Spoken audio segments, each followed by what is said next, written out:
I am back from my trip. Sammy's first Poochmobile trip. It was the best trip ever.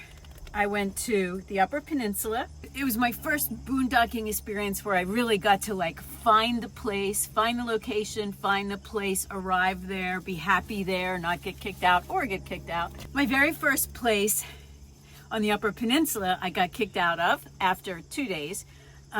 It was at Rabbit's Head Point. I forget the exact name of it. But the weird thing is I was parked on the beach itself, which was these giant stones.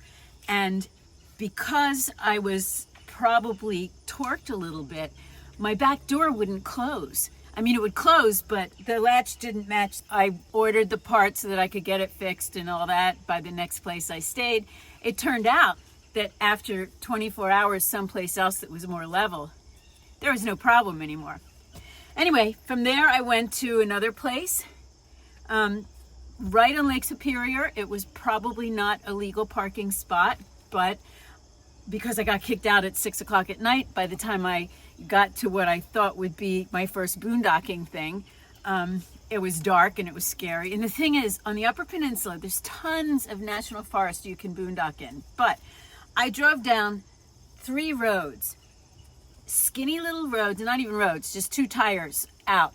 And the thing is there's no place to pull over on the side of the road to park. And once I did get to a place where there was something on the side, but it looked like there was equipment there, so maybe it wouldn't be good. And it was such an isolated thing of if you're going to be safe, you have to park somewhere where you can get out easily, or where if somebody comes at you, you have an escape route. And I just didn't see an escape route. So finally I gave up on all that and I went to my Soldier Lake campground. And that one was great. And then I went to more. I'm not gonna I'll do a separate video for the Upper Peninsula. But I did learn a lot about boondocking, and I learned my technique for finding places, which became very successful for me. I am not somebody that wants a place where nobody is. I want a beautiful place, and I don't care who else is also there. And I found a lot of those kinds of places.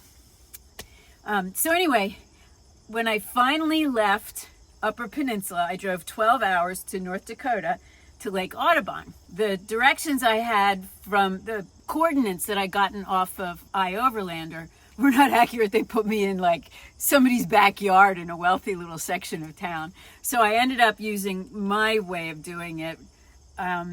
Because somebody had showed me a picture of where I was going to land. I found that on Onyx Maps, and then I got the coordinates there, and then so I was able to get there. There was this really steep hill down, which through a lot of mud. You can see it on I need to get mud flaps. That's one of the things I need. But I spent 3 days there. It was beautiful. Then I went from there, because you can only park on Lake Audubon and a couple of places. It's the wildlife organization. Those Monday and Tuesday you can't, no, Tuesday and Wednesday you can't ever camp. So it keeps it so that they never have people that are there consistently, but it also means that you have to find another place. So I found this other place. It was beautiful, right on a lake, gorgeous, incredible. I met some really nice people that were from, I think they said Austria. Then I went back to Lake Sakawaka and stayed there for a bunch of days. It was beautiful too. I mean, the next place was more beautiful than the last. Then I decided to go, that I'd sort of burned out on lakes because I'd stayed at so many of them. So I decided to try the grasslands of Theodore Roosevelt National Park. Incredible. Then I went down to, where'd I go from there? Oh, where did I go from there? Yeah, from there I went down to Yellowstone. Hated Yellowstone. First day I loved. The majesty was incredible. It was beautiful. I got to see buffalo, 50 of them. But the second day was so touristy, and really the cliffs and the rock structure that was so majestic the first day just wasn't there. So I left. I spent my 2 nights in the campsite I had booked. It was a horrible campsite. I'll go into that. When I do each individual video, I'll give more details. This is like a brief overview of my summer, and really what I hope to continue as the things I'm going to make a video of. From there, I went to, I was so burned out. First of all, I drove through Wyoming. It was absolutely gorgeous. But I ended up just going straight to the Wall, which is the Badlands overlook area, similar to the grasslands kind of a thing. And I spent like 6 days there. I headed, I stopped at this little lake. I forget the name of it, but it was incredible. And I spent like 4 or 5 days there. It was really beautiful. Overlander, I never liked it on the East Coast because it seems like, he's looking out the window at the birds. It didn't have, like, the stuff that I would use it for on the East Coast, because I wasn't boondocking. I was looking for gas stations, and it would say gas station 200 miles. And like in 5 minutes, it'd see a sign, gas station in a mile. So I gave up because I was driving by myself. I didn't have someone else to work Overlander while I drove. So it became just something I never even touched.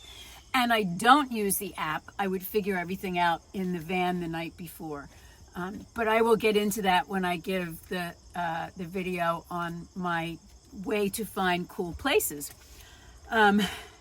So I had 2 things that I wanted to complete while on vacation. One was this video I was doing for my high school reunion, which I just finished. It's 16 minutes and I love it. I'm going to post it here after the reunion. Mainly so that I can then post it on the Facebook page for the people graduating. But it's a wonderful video, the story of the past 50 years and from childhood on of some of the people that were in school. It's a really neat video.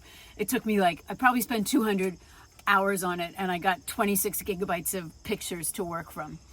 And the other thing was the screenplay I've been working on forever. And I'm still not done, but I did nail the ending, and I need to get enough distance that I can go back and fall in love with it again, because if I can't fall in love with it again, nobody else is going to fall in love with it. But it's a very cool story of hope and integrity.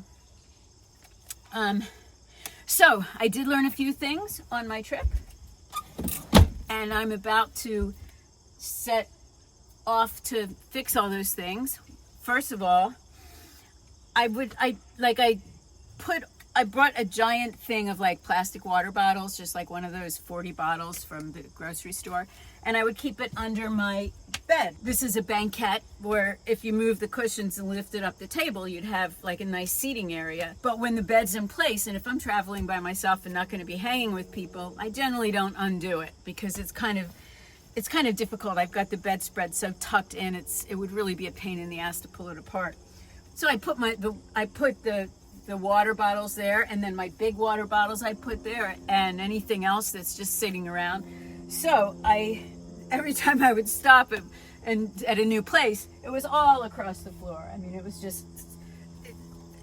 was like not efficient. So I figured out the way to fix that is with these hooks and an 1.25 inch dowel rod, 2 of them blocking it, so that'll hold things in place. And it looks good. One of the things, last night I put all the hardware on. Today I'm going to paint those rails. I'm going to take off all the hardware here and just give the face of the woodwork a thin coat of paint. So that's it for now. Then a good cleaning, then I head to my high school reunion. All right, I think that's everything. Thank you for watching. Stay tuned and hit the like button and follow